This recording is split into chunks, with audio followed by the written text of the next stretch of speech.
வெயில்ல கொஞ்ச நேரம் காரை நிப்பாட்டிட்டு திரும்ப வந்து கதவை திறக்கும்போது உள்ள இருந்து ஒரு அனல் காத்து நம்ம முகத்துல அடிக்கும். அந்த ஒரு செகண்டு நமக்கு மூச்சே முட்டுற மாதிரி இருக்கும்.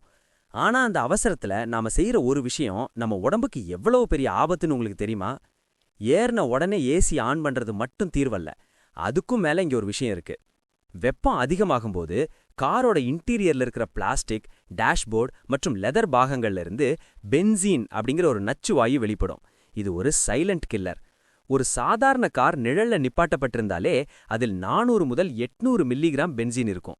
அதுவே வெயில்ல இருந்தா அந்த அளவு 2000 முதல் 4000 மில்லிகிராம் வரை எகிரும். இது அனுமதிக்கப்பட்ட அளவை விட 40 மடங்கு அதிகம். நீங்க காரை லாக் பண்ணி வச்சிருக்கும்போது இந்த கேஸ் உள்ளேயே தங்கிரும்.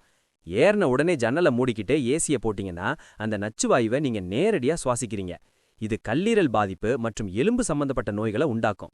அப்ப என்னதான் பண்ணணும்? காற்றோட்டம் அவசியம். முதல்ல எல்லா ஜன்னல்களையும் இறக்கி விடுங்க. முடிஞ்சா எல்லா கதவுகளையும் ஒரு நிமிஷம் திறந்து வைங்க. உள்ள இருக்கிற அந்த அனல் காத்து வெளியே போகட்டும். ஜன்னலை திறந்து வைத்து ஓட்டுங்க. வண்டியை ஸ்டார்ட் பண்ணி ஒரு 2 நிமிஷம் ஜன்னல் திறந்த நிலையிலேயே ஓட்டுங்க. இது உள்ளே தேங்கியிருக்கும் நச்சுவாயுவை முழுமையாக வெளியேற்றும். AC mode. ஏசியை ஆன் பண்ணும்போது ஆரம்பத்துல 1 நிமிடம் ஃப்ரெஷ் ஏர் மோட்ல வைங்க.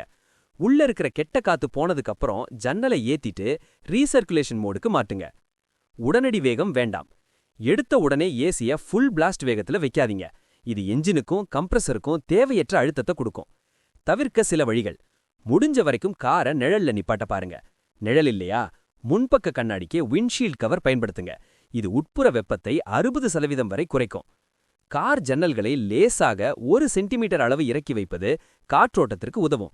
பாதுகாப்பு வசதி இருந்தால் மட்டும். இது வெறும் 5 நிமிஷம் வேலைதான். ஆனா இது உங்க ஆரோக்கியத்துக்கான உத்தரவாதம். கார் முக்கியம்தான், ஆனா அதை விட உங்க உயிர் முக்கியம். இந்த தகவலை உங்க நண்பர்களுக்கும் பகிருங்க.